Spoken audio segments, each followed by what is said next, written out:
All right. Hello. We're going live today. I'll send a little link to my link tree. Good morning, everybody, or good afternoon, or wherever you're at. Hey, I just wanted to stop in and talk about a couple little things. I know I titled this um, Being and Doing, and I wanted to talk about a couple things regarding those two things. And just as a heads up, I recently got a new kitty who was sort of wandering around the neighborhood for a long time. I took him in, started feeding him. He now lives here. And today he seems very preoccupied with another cat that's outside. So if you hear a lot of whining, it's not me, it's Amos, my cat. Um, but other than that, he's a good boy, except he likes to wake people up at 4:30 in the morning. Yeah, I got to work on that with him. We're going to do some trainings. Anyway, um, I was just, I know last week we talked a lot about being and just being and how being is enough, just to be yourself and be aware. Uh, be aware of the fact that you are a spirit and you are now residing in a physical body here on planet Earth, and your experience and your thoughts and your perceptions and all that are all going on, but they are not you. What is you is your ability and your awareness of those things, right? So it doesn't matter whether you're in this physical body or if you're in another plane and you're in another form or you're formless.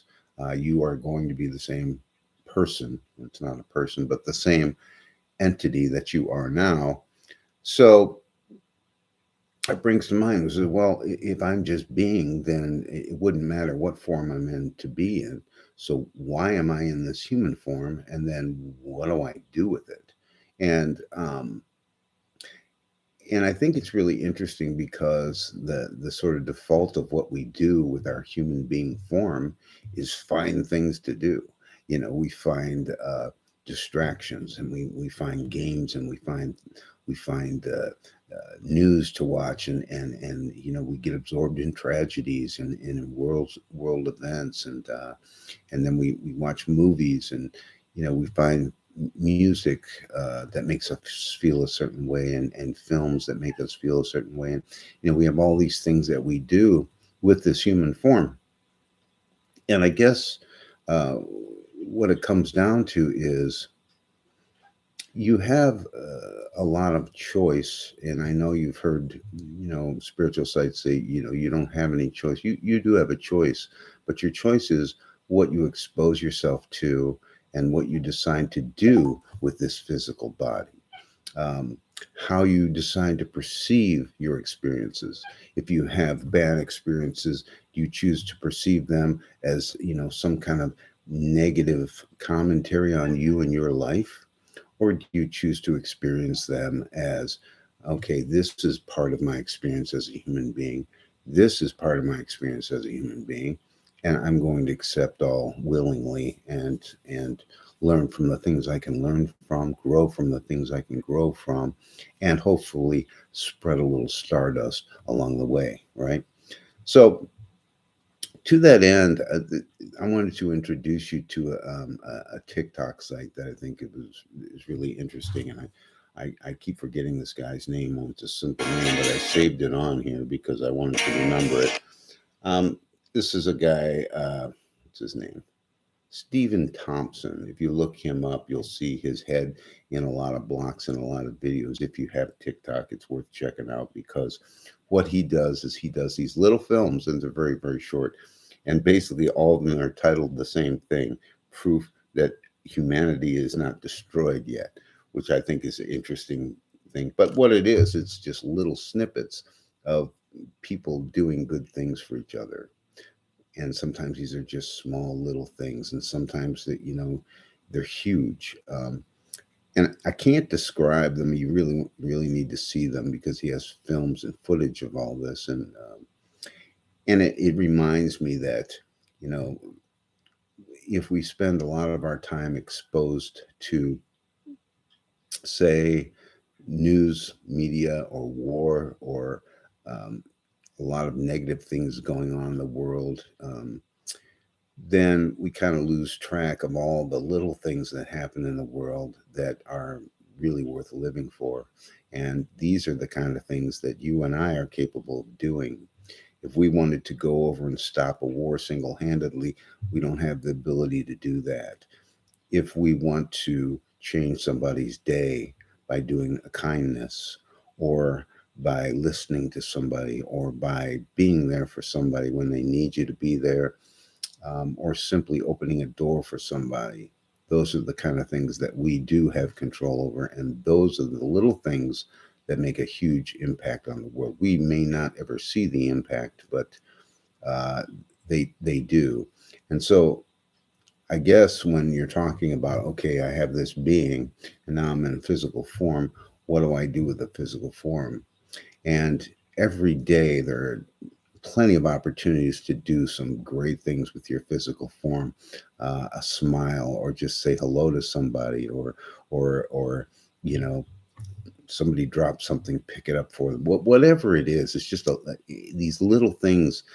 They are the sum total of what your soul is speaking to you to do with this physical form, right? Because the more aware you are that you're not your physical self, but you are something beyond that, then being in touch with that creates sort of uh, a need to extend, a need to use this body in a good way, create things, and be helpful and be kind, and it just sort of creates that for you. So if you follow those intuitions and those instincts, um, you can get to the end of the day and say, you know what, today was the sum total of, what I've done with my awareness. The sum total of what you've done with your awareness has nothing to do with your past. It has nothing to do with the traumas you went through. It has nothing to do with the indiscretions or the things that you did that you regret or are sorry for, or still holding yourself accountable for and guilty for. The sum total at the end of the day is what you did today. So on any given day, I've heard Sadhguru talk about this at the end of the day, sitting on the edge of your bed and saying, you know, okay, so I could die today. I could die right now. And we are in physical form. Our bodies can die. So did we feel that day that we did, that we are the sum total of all these good things that we set out to do? Because that's the important moment. That's the important time. At the end of the day, you were the best that you can be, right? You have given as much of yourself as you could think to do. You have been selfless. You have created space so your ego doesn't get out of hand. Uh, as long as I mention space, I'm going to just bring that back. I've talked about that in a couple other videos, but I think, like I say, when you spend your day looking at things that may be negative, or dealing with people who are negative, or giving you a hard time, or whatever it is, um, you can go two ways. You can create a tense fog around that, or you can create space. And the way you create space is to be aware of it. Just being aware. It's not,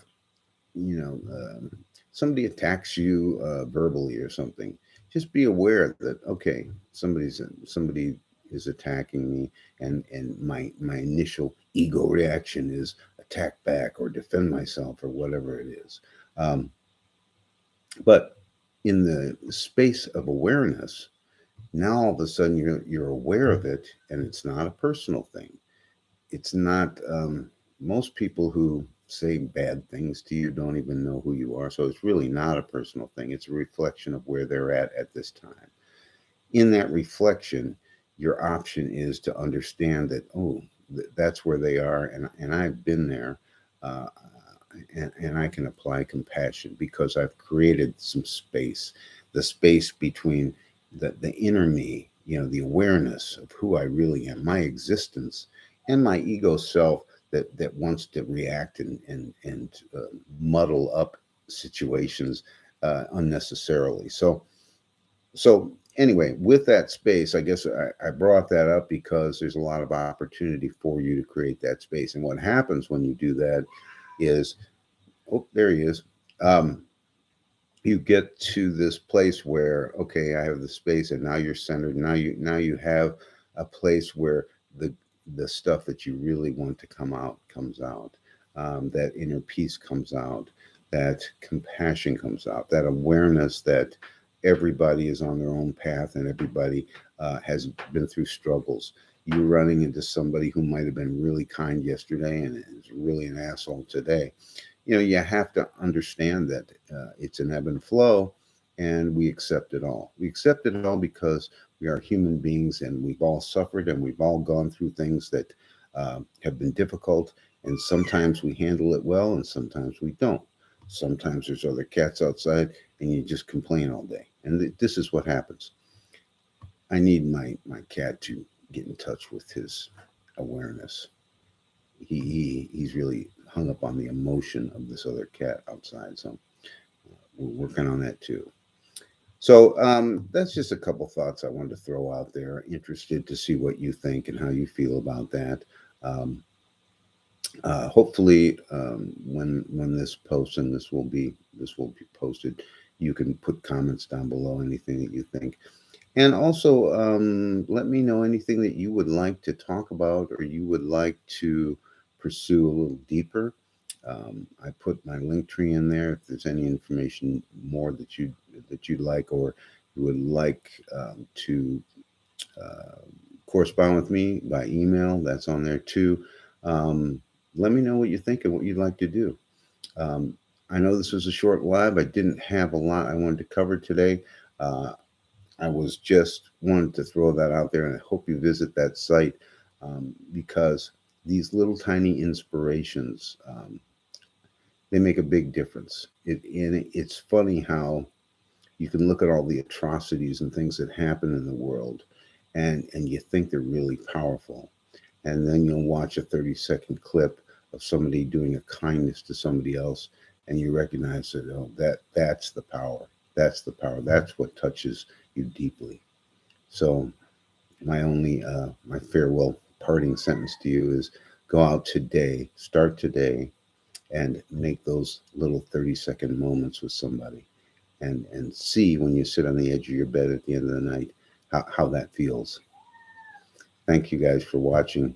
Look forward to hearing your comments and your uh, tips, and any experiences that you might have had by doing this.